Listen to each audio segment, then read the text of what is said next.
তার অধিকাংশ প্রোগ্রাম আমার দ্বারাই আয়োজন হয়েছে আলহামদুলিল্লাহ। তো তখন বিষয়টা হলো খুবই সেন্সিটিভ বিষয় ছিল, ছাত্রলীগকে দাওয়াত না দিয়ে কোনো প্রোগ্রাম করা যেত না।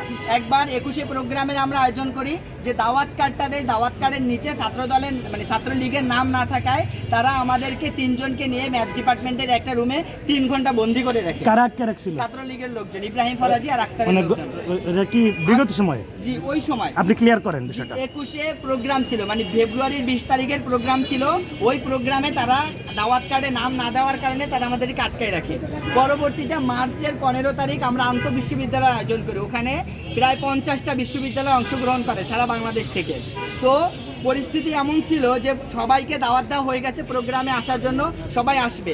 7 তারিখ আমরা ট্রেজারার স্যারকে দাওয়াত দিতে যাই, তৎকালীন ট্রেজারার। তো তখন ওই রুমে ছাত্রলীগের সভাপতি সেক্রেটারি ছিল।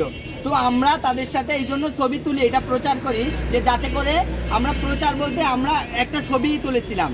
ছবিটা তোলার কারণ হচ্ছে যাতে করে আমরা আন্তঃবিশ্ববিদ্যালয় প্রোগ্রামটা ভালোভাবে করতে পারি এবং বাইরের ইউনিভার্সিটি থেকে যারা আসবে তারা যাতে ফেয়ার তারা কোনো ভয়ভীতি ছাড়াই, ফেয়ারনেস ছাড়াই আসতে পারে, যে এখানে এই প্রোগ্রামে অংশগ্রহণ করা যায়। কারণ আপনারা দেখছেন বিগত 2-3 বছর ওই সময়টা থেকে কিন্তু জগন্নাথ বিশ্ববিদ্যালয়ে খুব বেশি আন্তঃবিশ্ববিদ্যালয় প্রোগ্রাম হয় নাই।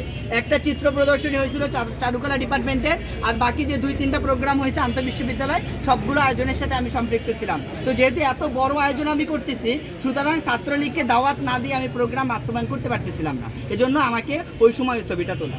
ভাই, আপনি কি তাহলে এটা বলছেন যে আপনার সাথে অতীতে ছাত্রলীগের কোনো সম্পর্ক ছিল না এবং বর্তমানেও নাই? ছাত্রলীগের কোনো প্রোগ্রাম, মিছিল, মিটিং, সম্পর্ক, সখ্যতা কখনোই আমার সাথে ছিল না। আর ওই ছবিটা শুধুমাত্র ক্যাম্পাসে প্রোগ্রাম করার স্বার্থে তোলা। আমি 2017 সালের অগাস্টের 20 তারিখে শিবিরের সদস্য শপথ নেই। আর সদস্য শপথ নেই তখন আমি inter first year student, Jagannath বিশ্ববিদ্যালয়ে আসার আগে আমি শিবিরের সদস্য ছিলাম এবং শিবিরের সদস্য হিসেবে আমি বিশ্ববিদ্যালয়ে আসছি। সুতরাং ছাত্রলীগের প্রশ্ন তো এখানে আসারই সুযোগ নেই। আচ্ছা, এই প্রশ্নের উত্তর আমি একটু বলি। সম্পর্ক একটা ছিল। আপনার পরিচয় দেন প্লিজ, আপনার পরিচয়। আমি আসাদুল ইসলাম, ইসলামী ছাত্র শিবির জগন্নাথ বিশ্ববিদ্যালয়ের সভাপতি। ছাত্রলীগের সাথে সম্পর্ক আমাদের একটা ছিল, সেটা হচ্ছে বৈরী সম্পর্ক। তাদের জন্য আমরা ক্লাস করতে পারিনি। আমাদের অনেক ভাইয়ের ছাত্রত্ব বাতিল হয়েছে, এখান থেকে অনেক ভাইকে তারা আহত করছে, ক্লাসে আসতে দেয়নি।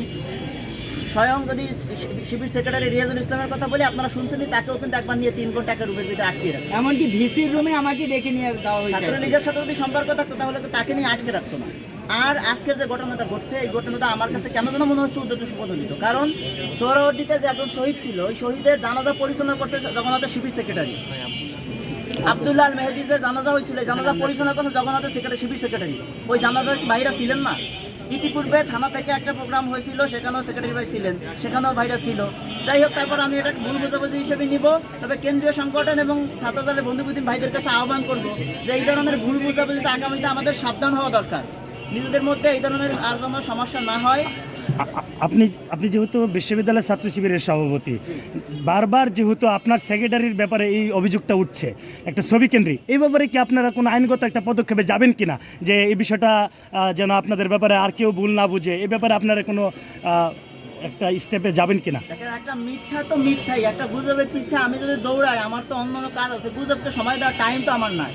আমার সেক্রেটারি, আমার সভাপতি আমার গুজবের টাইম দেন না, আমার হাতে অনেক কাজ। আচ্ছা, আমি সাধারণ ছাত্রদের সেই কাজ নিয়েই ব্যস্ত, এগুলো নিয়ে আমার দেখার দরকার নেই। ঠিক আছে, দিন শেষে যে কাজ করবে সেই ভালো, আর যারা সমালোচনা করবে ওরা পিছনে বসে আরো জীবন সমালোচনাই করবে। তাই বন্ধুবিধি সংগঠনের প্রতি আমাদের আহ্বান থাকবে যে এই ধরনের ভুল বোঝাবুঝি থেকে আমাদের দূরে সরে আসতে হবে। আবার জগন্নাথ বিশ্ববিদ্যালয়ের ছাত্রদলের একজন ভাইও তো আমাদের সাথে এরকম বৈরী সম্পর্ক হয়নি। 5ই আগস্টের আগেও বহুত পূর্বে তাদের সাথে আমাদের ভালো সম্পর্ক ছিল। এখনো বাইরে দেখলে, সাবেকরা দেখলে, বর্তমানে দেখলে যেভাবে আমাদেরকে কাছে টেনে নেয়, আমরা জুনিয়র হিসেবে, তারপরও দায়িত্বের ক্ষেত্রে সমাধান হলে আমরা ব্যক্তিগতভাবে তাদের জুনিয়র, কাছে টেনে এই সম্পর্ক আছে। কিন্তু বাহিরের আপনি কে সেই প্রশ্ন তুলে নেয়, এটা খুবই অস্বাভাবিক হয়েছে। আমরা এটা আসলে যে বিষয়টা আসলে একটু সংকোচ মনে হচ্ছে, বা যেটা আসলে এখন ফটকা, যে তারা তো একরকমভাবে হেনস্থা করেছে আপনার সেক্রেটারিকে। কারণ তিনি হচ্ছে সোহরাওয়ার্দী কলেজের সেই ছাত্রদলের সভাপতি হয়ে জগন্নাথ বিশ্ববিদ্যালয়ের ছাত্র শিবিরের সেখানে গিয়ে হচ্ছে কোনো রকম তথ্যটাকে বিশ্লেষণ না করে বা সেটাকে যাচাই না করে সেক্রেটারি হেনস্থা করা, এটা এক ধরনের অপরাধ সে করেছে। এবং সে অপরাধটাকে সে অপরাধ বলে সে অনুভব করেছে কিনা বা দুঃখ প্রকাশ করেছে কিনা আপনাদের কাছে, আর যদি করে না থাকে তাহলে আপনাদের পরবর্তী সম্পর্ক তাদের সাথে কী হবে? না, তিনি তার ভুল বুঝতে পেরেছেন, তিনি বলেছেন যে তিনি তার ভুল বুঝতে পেরেছেন, এটা ভুল হয়েছে তার। আমরা ভেতরে আপনাদের সাথে সাংবাদিক উপস্থিত আপনার কথা বলেছি, সমাধান করার চেষ্টা করেছি। সেখানে তাদের থেকে কোনো ধরনের দুঃখ প্রকাশ বা সরি তারা মাফও চাইনি, এই বিষয়টা আমরা একটু বলেন, এই বিষয়ে আপনাদের অবস্থান কি? না, আমাদের কাছে সে সরি ফিল করেছে, তিনি বলেছেন যে আমি ভুল বুঝতে পেরেছি, আর আমরাও এটা নিয়ে অত বাদ বিতণ্ডা যেতে চাচ্ছি না, যে দ্বিতীয় পক্ষকে সুযোগ দিতে না নামাজের পারে, টাইম হয়ে গেছে। আমরা আমাদের এই সম্পর্কটা বজায় রাখতে চাই। শেষ। এজন্য আমরা আর কোনো ঠিক কথা আছে, বলতে শেষ। চাচ্ছি না। ভাই থ্যাংক